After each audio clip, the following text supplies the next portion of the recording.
See how it's pulling the skin up? There we go. Oh, sometimes it takes a couple tries. There you go. I'm here in the beautiful Sonoran Desert next to this spiny bastard of a cactus known as the jumping cholla. It's called the jumping cholla because it has these thorn clusters. One's on my arm here. I'm going to demonstrate how to get that off in just a sec with this comb.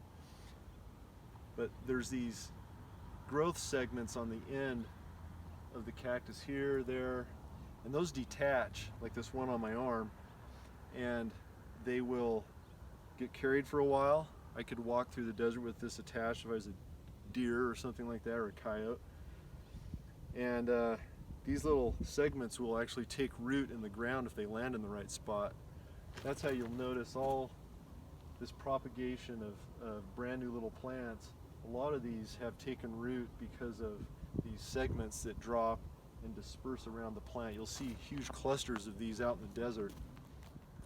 This plant is so extremely adapted to both defend itself and propagate. It's actually quite amazing because this makes you want to stay away from this plant when this happens, and I'm sure animals feel the same way. However, the thing that defends it, which are these thorn clusters, is also how it propagates and spreads itself around. Basically clones of itself all through the desert. These might be clones of this plant here. What we have here is a thorn cluster, and I'll show you how the thorns are all attached to this central body, this central segment.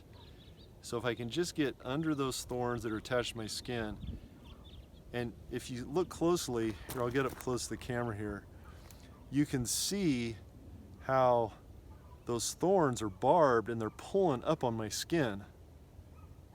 It takes a little bit of pressure to detach. All I have to do is just rub my, look at that. See, I just touched my arm up against this cactus, and look at all the attached segments here. I'll pop that off.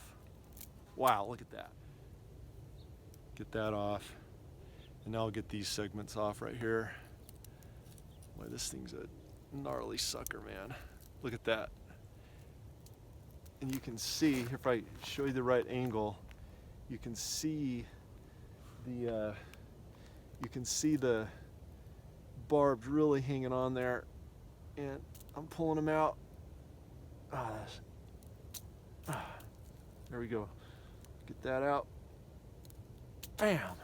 Okay.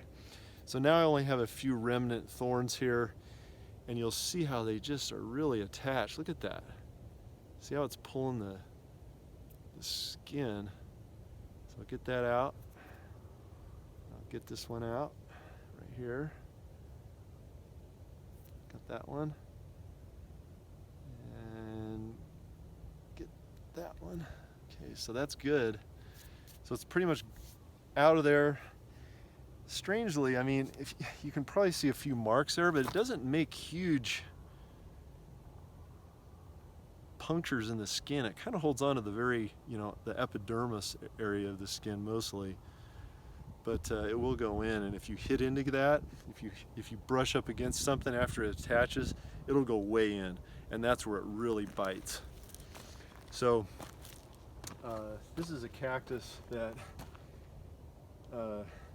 basically has a love-hate relationship with other things that get around it. It uses other things to propagate, but it also says stay away. So it's an interesting thing, and it's a plant that's better left alone. Thanks for watching.